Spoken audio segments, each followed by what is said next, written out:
El tema de esta noche se llama Busco a Dios para adorarlo. Y la Biblia en el libro de Mateo, capítulo 2, verso 1 al 12, nos enseña lo siguiente. Cuando Jesús nació en Belén de Judea, en días del rey Herodes, vinieron del oriente a Jerusalén unos magos, diciendo: ¿dónde está el rey de los judíos que ha nacido? Fíjense, los magos están haciendo esta pregunta: ¿dónde está el rey? Y mira, continúa la escritura: porque su estrella hemos visto en el oriente y venimos a adorarle. Es decir, que los magos estaban diciendo: ¿dónde está el rey? Porque lo queremos adorar. Y continúa la escritura: oyendo esto, el rey Herodes se turbó y toda Jerusalén con él, y convocados todos los principales sacerdotes y los escribas del pueblo, les preguntó dónde había de nacer el Cristo. Aquí hay otro detalle que vamos a desarrollar.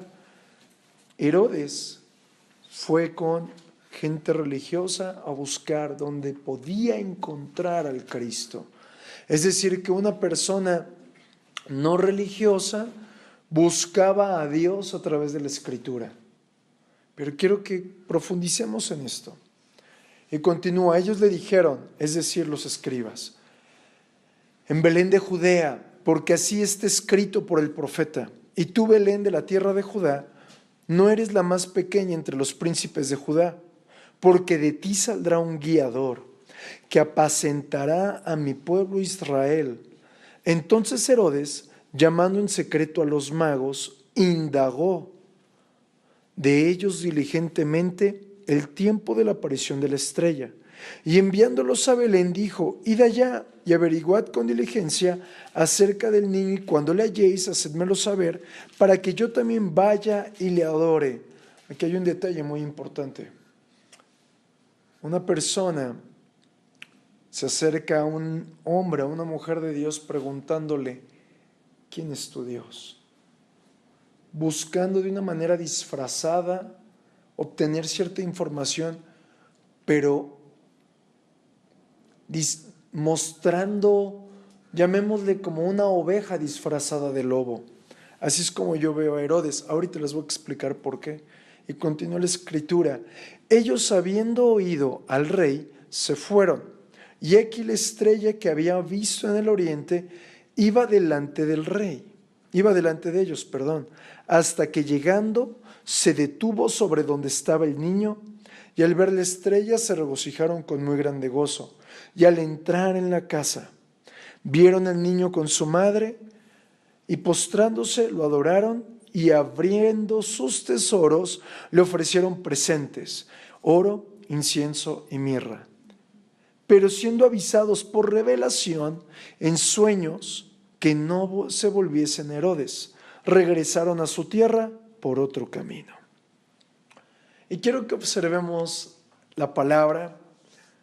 Jesús nace en una tierra llamada Belén, y esa tierra se llama o significa la casa del pan. Y si comenzamos a investigar lo que significa Belén, también encontramos que en ese lugar había una gran fertilidad. ¿Ok? Es decir, que todo donde Dios está, hacia donde Dios va, se produce gran fertilidad. Por eso es tan importante que nosotros tengamos a Jesucristo como el centro de nuestra vida.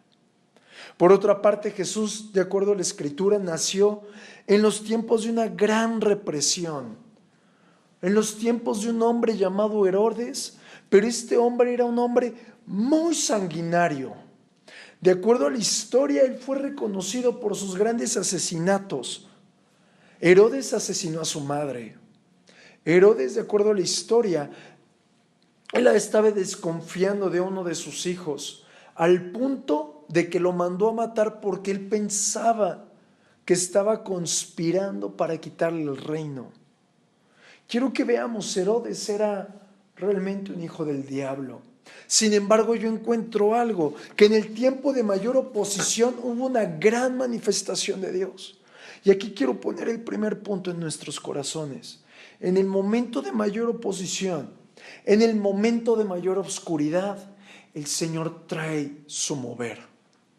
Es decir, que si nosotros estamos pasando por un momento feo o duro, el Señor nos vuelve a mostrar que Él está al cargo. Él está buscando intervenir de manera gloriosa para que sepamos que el poderoso sigue de nuestro lado.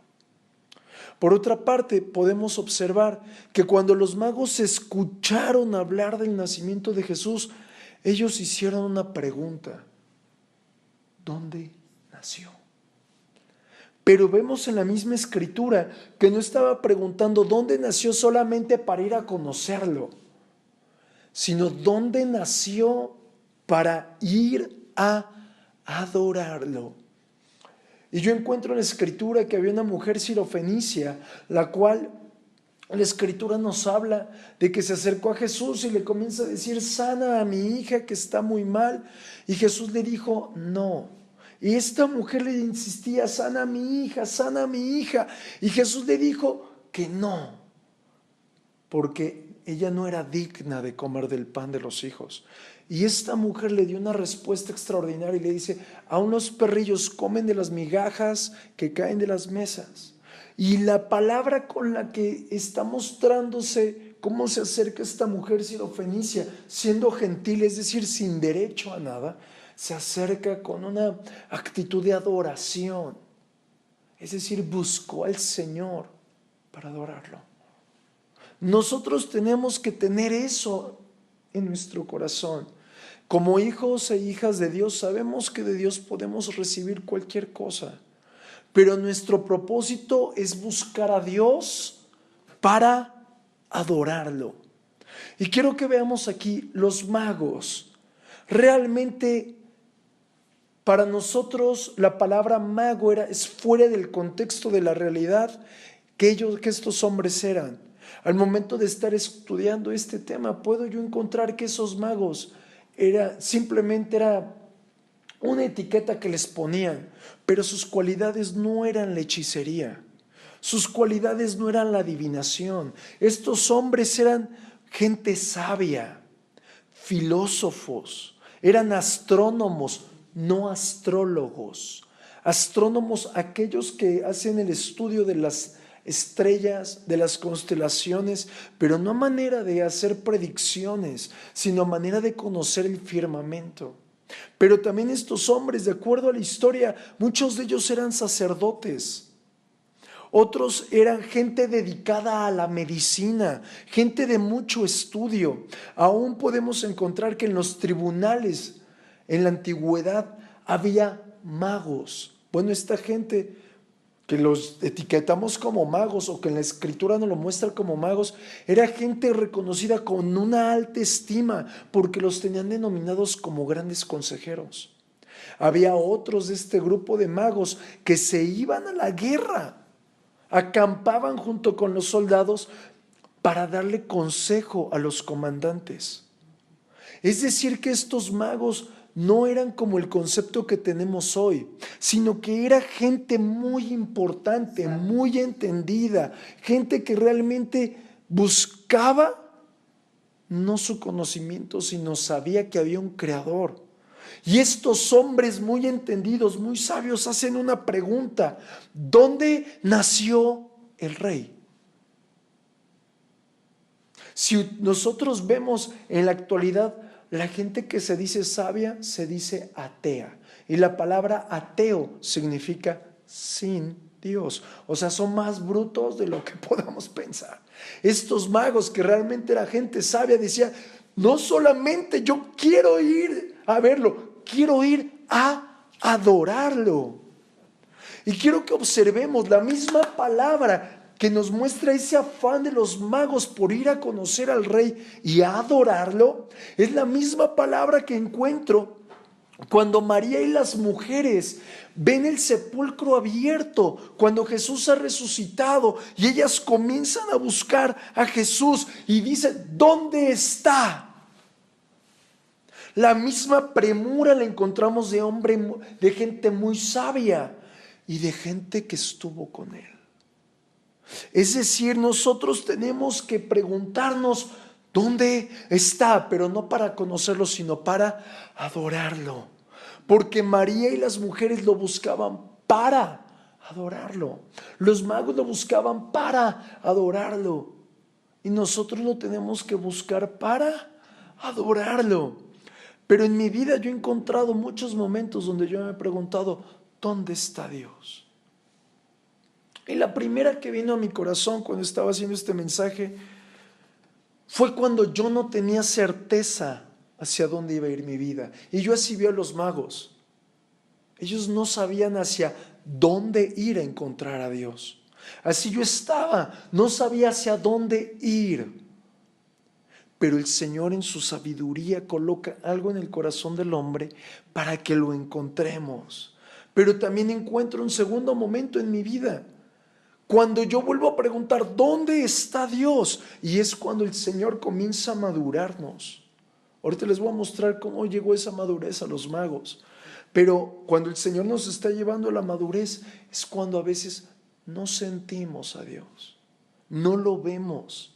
Aún caemos en el momento de sentirnos muy inseguros, pero algo que yo he experimentado es que cuando más solo quizás me siento, o más abandonado, o más sin respuestas, es cuando el Señor está más cerca de mí.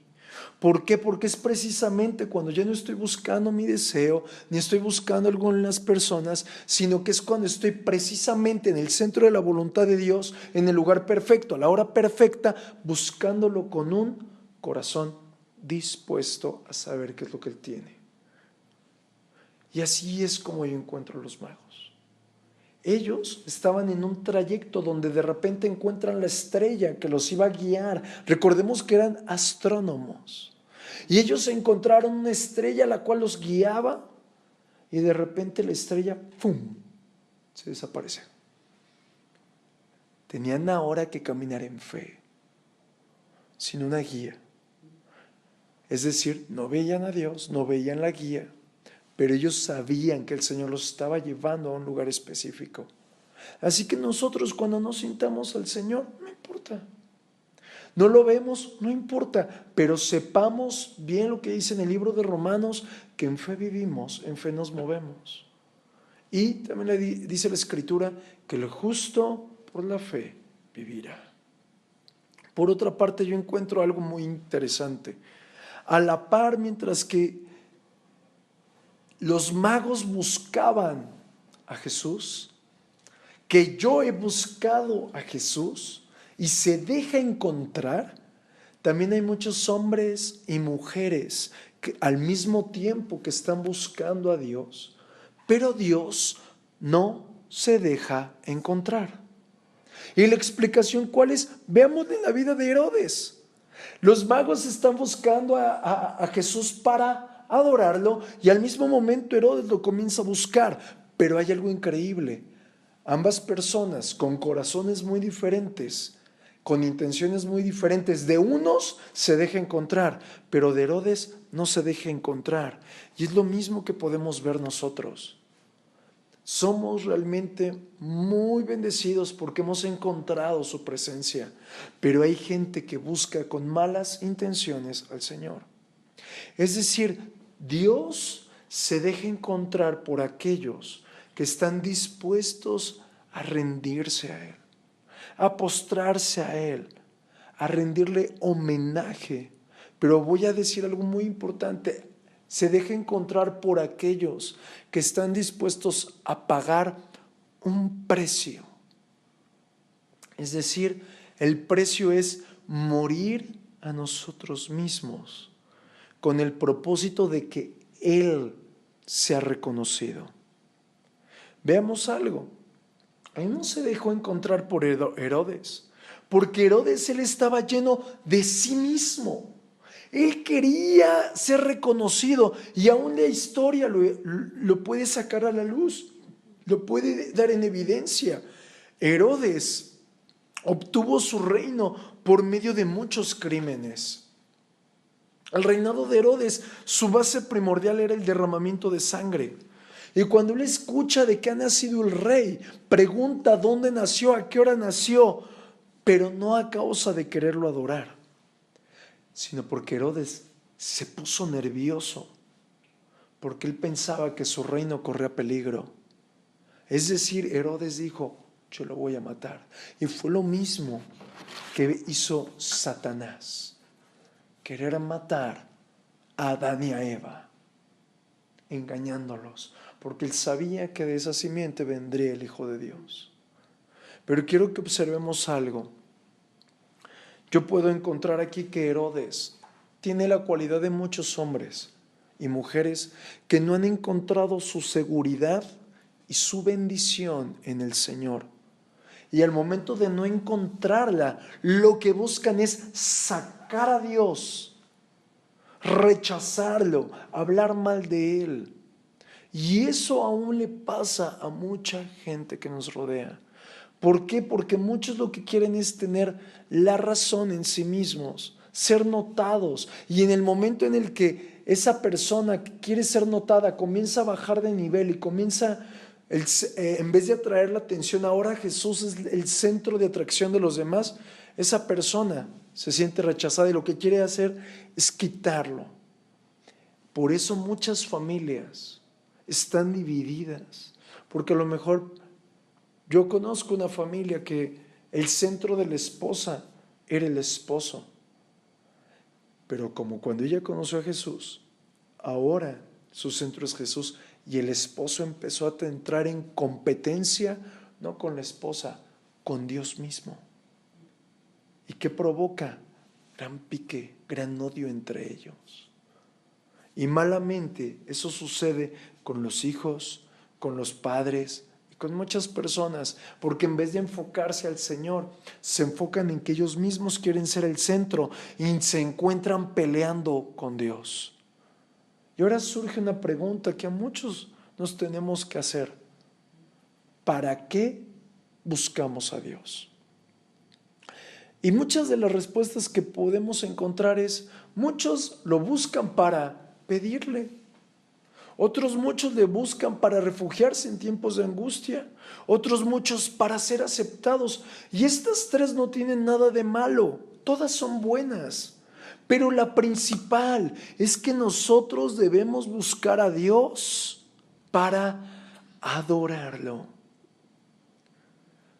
Dice la Escritura, busca el reino y su justicia y todo vendrá por añadidura. No está diciendo busca a Dios para que te vaya bien, busca a Dios para que seas bendecida. No, búscalo para adorarlo. Sigue el consejo de los magos. Gente que yo creo que tenía todo, gente con mucho potencial, con muchas riquezas. Buscaban a Dios para adorarlo. Sin embargo, quiero que entendamos algo. La búsqueda del hombre para con Dios implica algo. Implica el interés del buscador. Es decir, si yo necesito salud, voy a buscar al sanador. Si yo necesito paz, voy a buscar al pacificador. Si yo necesito bendición, voy a buscar al que me bendice. Es decir, que un buscador busca la cualidad de alguien para recibir un beneficio. Si nosotros estamos buscando a Dios, estamos buscando todas sus cualidades: sanador, esperanza, etcétera. Pero también estamos buscando algo muy importante: su carácter. Dice la Escritura que Dios es bueno. Es decir, que aquel buscador va a encontrar lo que necesita. Y aún en la Escritura, Jesús nos muestra quién es Él, qué es Él, para qué vino. Y uno de los versos que quiero dejar en tu corazón, y con esto podría yo abarcar toda la Biblia, dice en Juan capítulo 18, verso 37, le dijo entonces Pilato: luego, ¿eres tú rey? Respondió Jesús: tú dices que yo soy rey. Yo para esto he nacido y para esto he venido al mundo. Y aquí es donde quiero centrar toda tu atención. para dar testimonio a la verdad. Es decir, Jesús es la verdad. Y donde hay verdad, no hay ningún tipo de mentira. La enfermedad es porque a veces hemos creído más en la enfermedad que en la verdad. Los conflictos, hemos creído más en los problemas que en la verdad. Es decir, en este verso podemos encerrar toda la realidad de la Biblia. Jesús es toda la manifestación de Dios en la tierra. Aún también en la Escritura podemos encontrar que Jesús es el buen pastor. Él es la puerta de las ovejas. Él es el pan de vida. Él es la sal y la luz. Él es la resurrección y la vida. Él es el camino, la verdad y la vida. Él es la vid verdadera. Jesús realmente es todo lo que el hombre puede necesitar. Es decir, que cuando nosotros buscamos a Jesús, cuando buscamos al Padre, no solamente vamos a encontrar su presencia, sino vamos a encontrar todo, porque aún la Escritura dice que Él lo es todo en todas las cosas. Es decir, aquella persona que se acerca a Dios con un corazón contrito y humillado, encontrará todo. Malamente muchos no nos acercamos con ese corazón, porque aún he escuchado de muchas personas, es que Diosito, no, Diosito puede, a mí me suena debilidad. Diosito es una torpeza en el lenguaje de alguien que ama a Dios. Dios es todopoderoso. Y si nosotros nos centramos, es que Dios me va a bendecir, no está mal, pero estás tomando una pequeña porción de todo lo que es Dios. Busquemos al gran Dios y obtendremos todo, no solo una cualidad de Dios. Sin embargo, ahora veamos a Herodes. Herodes, yo lo veo que se acerca a los magos y aún a los escribas y aún a la gente disfrazado de religiosidad. Porque se acerca preguntando el lugar y la hora para ir a encontrarse con el rey. Y quiero que veamos esto. A mí cuando yo leía esto, saltó a mi corazón algo. Tenemos que aprender que muchas personas vendrán a nuestra vida, vendrán a la iglesia con apariencia de religiosidad, con apariencia de una santidad falsa, ocultando una gran mentira, ocultando muerte, porque Herodes estaba buscando que el reino de las tinieblas avanzara para matar a nuestro Salvador. Eso mismo sucede con nosotros en el cuerpo de Cristo, aún dentro de la iglesia, porque aún dentro de la iglesia entran brujas, entran hechiceros, entra gente en la cual dice la misma Escritura, falsos hermanos. Entra gente seductora. Y yo quiero poner dos puntos bien importantes que yo mismo he encontrado dentro de nuestra iglesia. Una ocasión, el Señor me habló de una persona que era un hechicero, hechicera. Simplemente comencé a orar, a clamar, y esta persona, de repente, nunca más regresó. Porque verdaderamente venía a generar algo que no era de parte de Dios. Después vino otra persona con un espíritu de gran destrucción y de gran seducción. Simplemente comenzamos a orar, y nunca más volvió esta persona. Es decir, que nosotros tenemos que aprender que es muy importante cuidarnos los unos a los otros, orar los unos por los otros, protegernos, exhortarnos, desatar ese vallado de protección, pero el vallado de protección no resulta en una buena actitud con el otro, resulta en que oro por el otro, clamo por el otro. Es necesario que nunca descuidemos nuestra oración. Quiero reafirmar esto. No es, ay, cuánto quiero al pastor y que no le pase nada y que Diosito me lo bendiga. No, eso no sirve. Usted tiene que doblar sus rodillas, orando no solo por su familia, no solo por los hermanos, sino por cada parte de la porción de la grey de Dios. Porque Satanás, dice la Escritura, que anda como león rugiente buscando a quien devorar. Y si Herodes se pudo disfrazar como un lobo vestido de oveja, y yo te estoy platicando de estos dos testimonios de dos lobos vestidos de oveja queriendo destruir la casa del Señor, es porque Satanás sigue usando esa técnica. Quiero que veas, Herodes se esforzó mucho para engañar a los magos. Es decir, Satanás siempre se esfuerza para enredar, no a los más fuertes, sino a los más débiles, a aquellos que están desprevenidos. Por eso nosotros tenemos que tener mucha precaución de no ser enredados, mucha precaución de no ser engañados por nada. Por eso es necesario nuestra comunión con Dios. No pensemos que porque ya estoy grande no me va a enredar el enemigo, no me va a engañar. La edad en el Señor no involucra nada, involucra tu comunión con Él. Por otra parte, quiero recordarte que Satanás siempre busca involucrarse en nuestra debilidad. La Escritura en el Salmo 60 nos dice que hace 64, nos dice la Escritura que hace una investigación exacta. En el libro de Job veo que Satanás ronda, pasea libremente por el mundo. Es decir, mis amadas, necesitamos velar y orar, estar vigilantes en todo momento.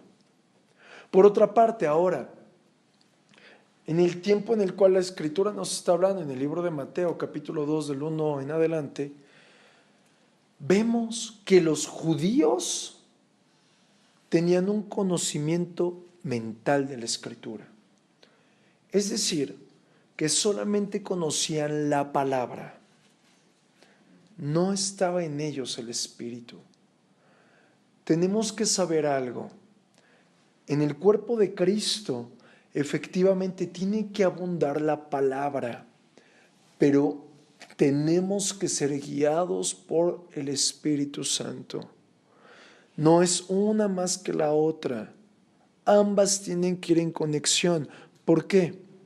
Veamos, los magos, de acuerdo a la Escritura, ellos recibieron una visión viva respecto a Jesucristo. Y eso los impulsó a ir a adorar. Es decir, que cuando nos es revelado Jesús por medio de su Santo Espíritu, todo pensamiento, todo concepto humano que tuviéramos, aún un entendimiento de la propia palabra que fuese humano, al momento de tener un encuentro real con Jesús, con su Santo Espíritu, nos vamos a encontrar haciendo cosas que antes no hacíamos. Por ejemplo, los magos salieron de su comodidad a emprender un camino a quién sabe dónde con tal de adorar a Dios. Pero para eso tenemos nosotros que tener un encuentro con el Espíritu Santo, porque Él nos va a guiar al Rey. Pero en ese mismo encuentro con el Espíritu Santo vamos a tener que ser sensibles a obedecer al mover que el Espíritu Santo quiere dar. Los magos fueron guiados por el Espíritu, obedecieron al Espíritu Santo que se manifestó a través de una estrella. Por otra parte, la obediencia de los magos desató terror, desató oposición. ¿Qué es esto? Cuando uno de nosotros es obediente, el reino de las tinieblas sufre y siempre quiere imponerse. En aquellos tiempos el pueblo judío sufrió la consecuencia de la obediencia de los magos. ¿Cómo lo sé? Porque de acuerdo a la palabra, Herodes mandó matar a todos los niños que tenían menos de 2 años. La obediencia de unos hombres sacudieron el reino de las tinieblas, pero aquellos que no conocían a Dios realmente al Espíritu Santo y no honraban al Padre, fueron sacudidos con terror, siendo asesinados sus hijos. Por otra parte, quiero que veamos algo. Satanás nunca se quedará con los brazos cruzados, porque Satanás no quiere que Jesucristo sea adorado. Y una de las cosas que a nosotros la palabra nos insiste es que adoremos de manera continua. Nuestra obediencia va a desatar poder, pero también va a desatar que el reino de las tinieblas se ha dividido. Pero Satanás no se quiere quedar en paz, y te lo quiero mostrar con un ejemplo. Cuando Jesús, dice la Escritura, que atraviesa el mar de Galilea con el propósito de llegar a Gadara, con el fin de liberar a un hombre, no a muchos, a uno. En el trayecto, la obediencia de Jesús desató el caos en la barca. Dice la palabra que muchos vientos lo azotaron, que gran lluvia, etcétera. Te sabes la historia.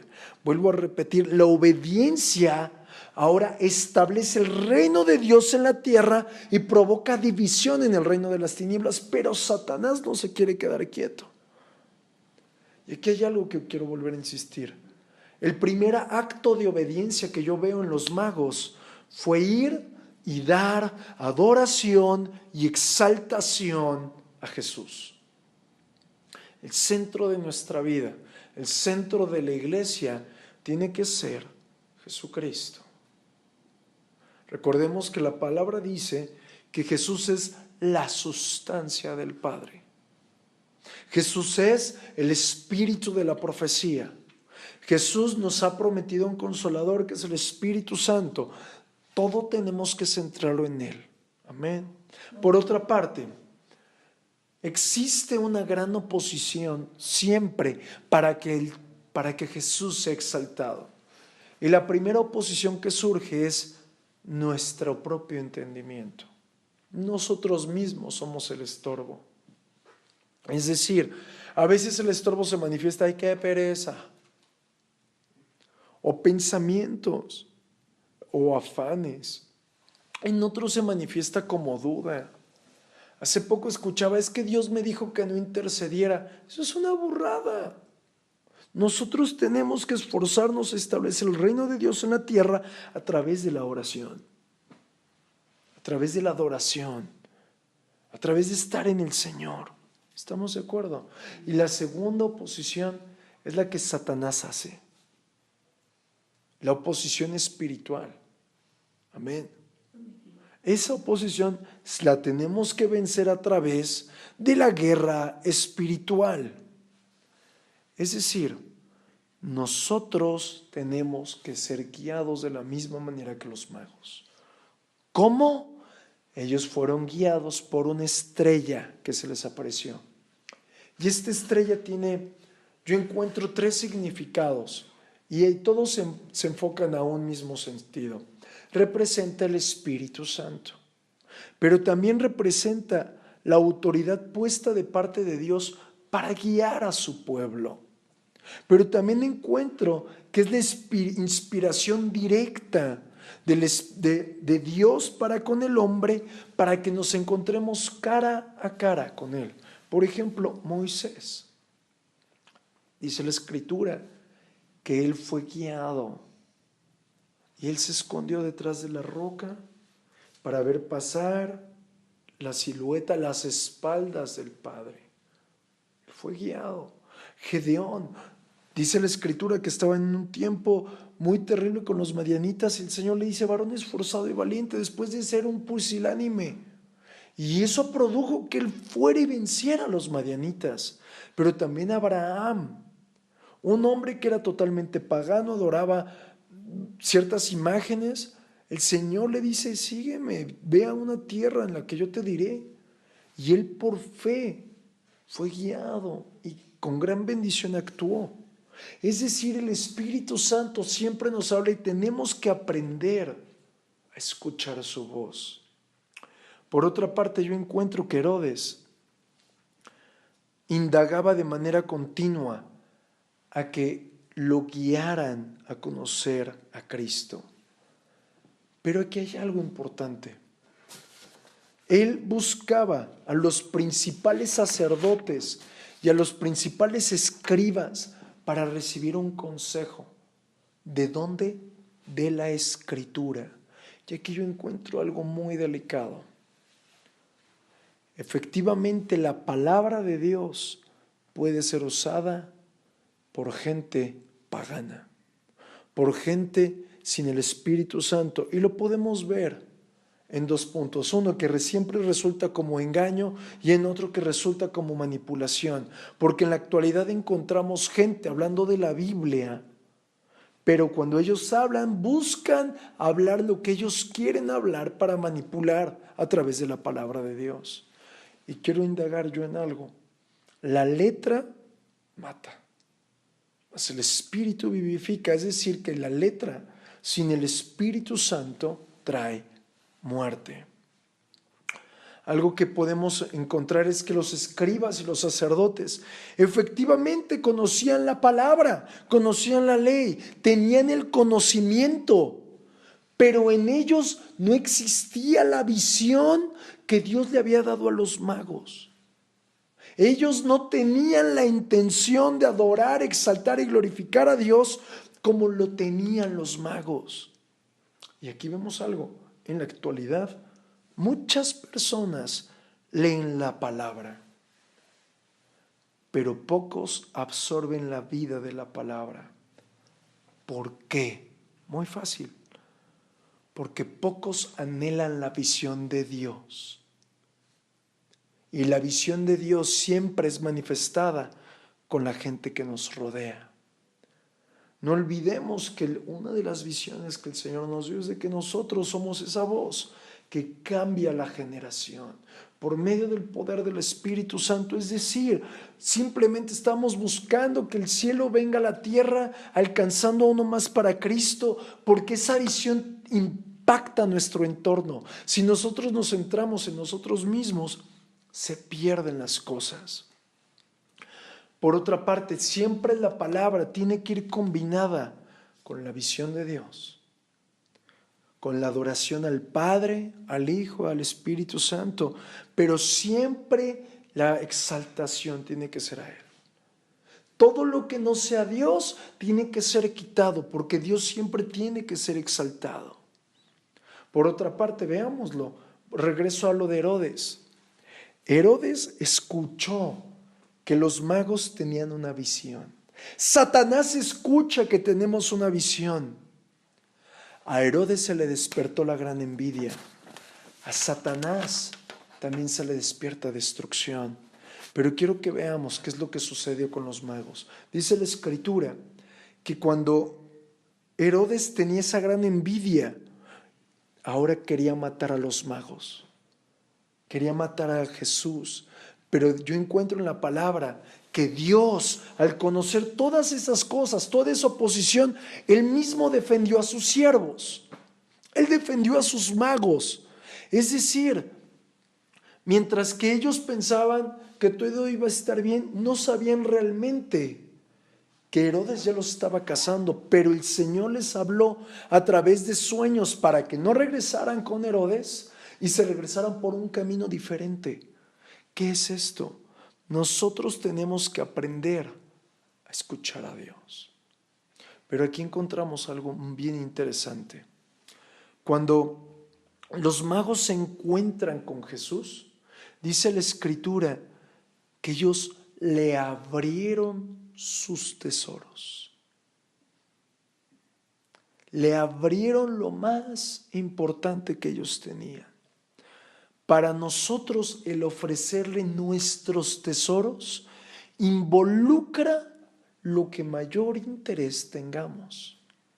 Si nuestro mayor interés son nuestros hijos, si nuestro mayor interés son cualquier cosa, mire lo que dice la Escritura, Mateo capítulo 6, verso 21, donde está vuestro tesoro, ahí está vuestro corazón. Nosotros tenemos que seguir lo que hicieron los magos, abrir el corazón, abrirle los tesoros de nuestra vida y entregárselos al Señor. Y en Mateo 2, verso 11 encuentro algo muy poderoso. Dice la Escritura, y al entrar en la casa, vieron al niño con su madre María, y postrándose lo adoraron. Y abriendo sus tesoros, le ofrecieron presentes, oro, incienso y mirra. Y quiero que veamos algo aquí. Los magos, antes de entregarle algo al Señor, tuvieron dos acciones: encontrar la casa y entrar a la casa. Sé que suena torpe, pero es la realidad. Encontrar la casa y entrar en la casa. Y la Biblia nos enseña que la casa representa el corazón del hombre. Representa la familia.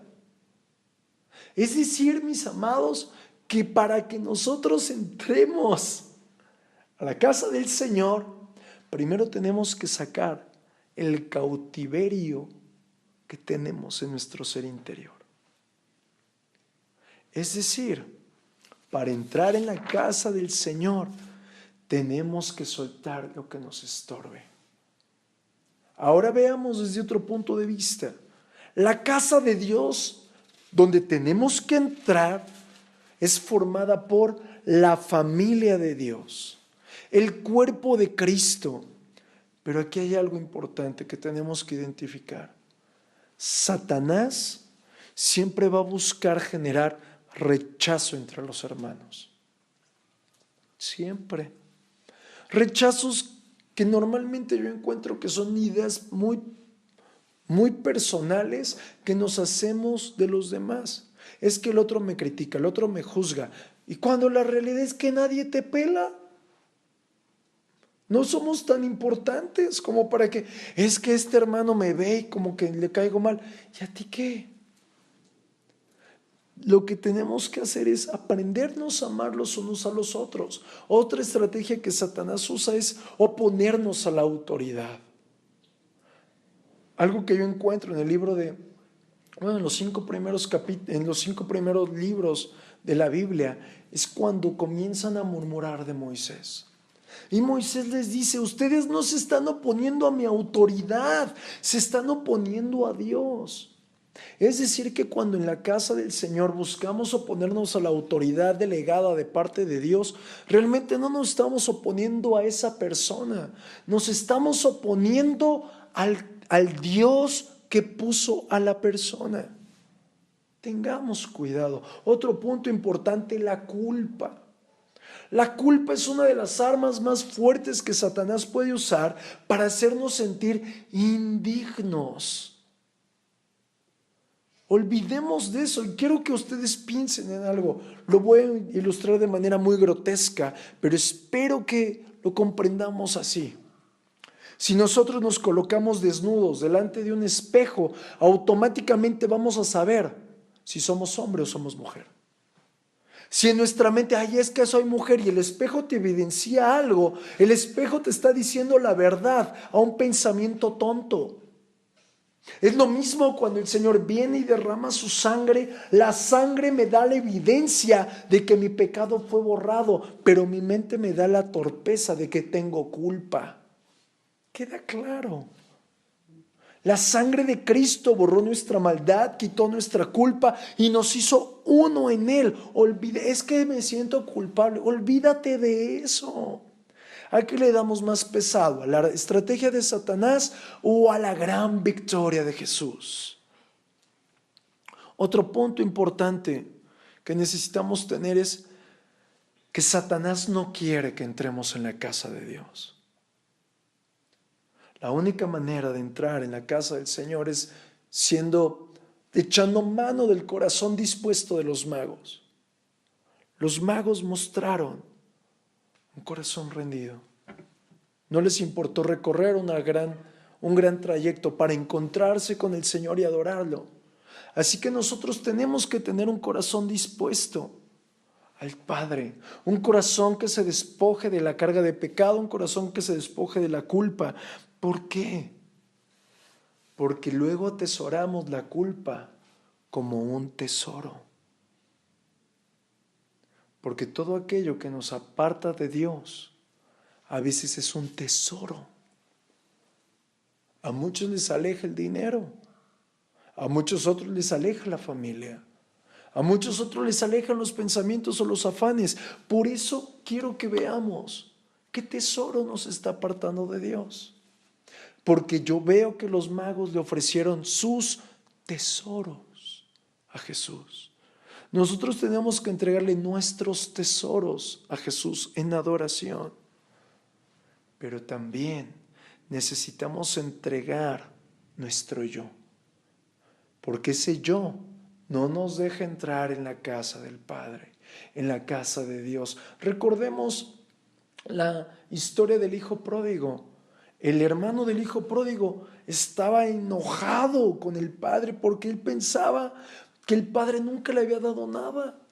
Estaba lleno de enojo, no disfrutó el regreso de su hermano ni la gran fiesta, porque él decía, es que padre, a mí nunca me has dado nada, cuando todo lo del padre era del hermano del hijo pródigo. Y hay muchos así en la casa del Señor, a causa de que estamos llenos de orgullo. Pero ahora quiero mostrar 3 cosas. Los magos le dieron 3 ofrendas muy costosas. En ese tiempo eran las ofrendas más costosas que existían. Dice la Escritura que le presentaron oro. Y esto nos revela, le dieron la mayor exaltación a la persona de Jesús. Le entregaron incienso. El incienso era muy caro también. Y nos muestra la fragancia de la resurrección. Una total adoración, la completa exaltación y oración que recibe Jesús por quien es Él. Pero también la Escritura dice que le ofrecieron mirra. La mirra es la fragancia que representa la muerte. La fragancia que también denota la amargura. ¿Por qué? Porque los cuerpos en la antigüedad eran embalsamados con mirra. Estas 3 ofrendas de las cuales te estoy hablando era no solo lo más caro que existía en ese tiempo, sino que eran proféticas.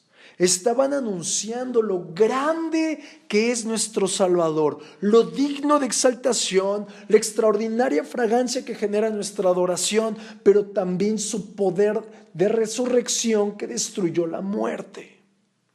Es decir, cuando una persona se acerca para honrar a Dios, tiene que darle lo mejor. ¿Y qué es lo mejor? Todo involucra nuestra propia vida, involucra nuestro tiempo, nuestro esfuerzo, nuestros detalles, aún nuestro dinero, todo, pero el punto es dar lo mejor. Es decir, yo veo que en los magos, al momento de darle esa ofrenda tan generosa al Hijo de Dios, estaba desatando algo muy poderoso, y era la sujeción y el reconocimiento total a la autoridad de Dios. Cuando nosotros nos enfocamos a exaltar a Dios, lo primero que hacemos es entregarnos en adoración. Lo mismo que hicieron los magos en descubrir nuestros tesoros. Quiero pedirles en verdad que nunca tengan un secreto con Dios. En los cielos no hay secretos. Si a nosotros nos pesa, es que mi hijo está mal, mira, déjalo en las manos del Señor, porque Él es el único que va a poder cambiar tu propia vida. Amén. Es importante que sepamos. Ahora, otra cosa que yo veo en los magos. Cuando los magos se encontraron con Jesús, nunca más cambiaron su camino. Vuelvo a repetir. Cuando los magos se encontraron con Jesús, nunca más dieron un paso atrás. Lo que nos da la evidencia que nosotros tenemos que encontrarnos con Jesús. Porque al momento de que nosotros tenemos ese encuentro, nuestra alma nunca querrá apartarse de Dios. Aun cuando tengamos pecado, aun cuando haya duda, aun cuando haya alguna oposición, nuestra alma lo único que querrá es estar cerca de Jesús. Eso es lo que genera tan importante que nosotros busquemos a Dios para adorarlo. Los magos, cuando se rindieron con todo al Señor, se desató guerra, como hace rato te decía. Pero en esa guerra espiritual, Dios el Padre intervino. Envió sueños a los magos para desviar su trayecto y que ellos estuvieran a salvo. Y aquí hay algo que yo quiero tocar. De acuerdo a la Escritura, Dios no es un Dios de confusión. Y si la voluntad de Dios es buena, es agradable y es perfecta, quiere decir que todo lo que venga de Él tiene que tener estas características. Tenemos que estar bien conscientes que aún los sueños pueden venir de Dios o pueden venir de Satanás. Y algo que el Señor hablaba a mi corazón, el Señor me dio un sueño que si lo viéramos en una pantalla parecería película de horror. Película de terror, algo horrible. Pero cuando desperté yo tenía una gran paz. ¿Por qué? Porque cuando Dios te da un sueño y viene de Él, aun cuando el sueño sea completamente horroroso, que parezca película de terror, algo atemorizante, si trae paz, viene de Dios. Hace poco yo hablaba con una persona y le dije, si viene de Dios que te vayas a morir, hermano, dale gloria a Dios, que no te dé terror. Porque aun cuando un médico te dice que te vas a morir en 3 días, si es algo de Dios, tú tienes que sentir paz, porque pronto verás a tu Redentor. Pero hay gente que recibe mensajes de parte de Satanás. Te vas a morir, ¿y qué es lo que pasa? Te pones todo mal. Porque muchas veces Satanás va a usar sueños, va a usar personas, va a usar un sinfín de cosas para enviar sus mensajes. Tenemos que estar alertas en todo tiempo para poder discernir los tiempos, las sazones y los planes de Dios. Y para ir terminando, los magos, ellos ya tenían un camino predefinido para regresar a casa. Era el mismo por el cual se habían ido. Por eso necesitamos nosotros aprender a soltar nuestros deseos y nuestros planes y nuestros propósitos. Porque si seguimos el plan y el propósito de Dios, Él nos mostrará un camino mejor que nos llevará a la vida. De la misma manera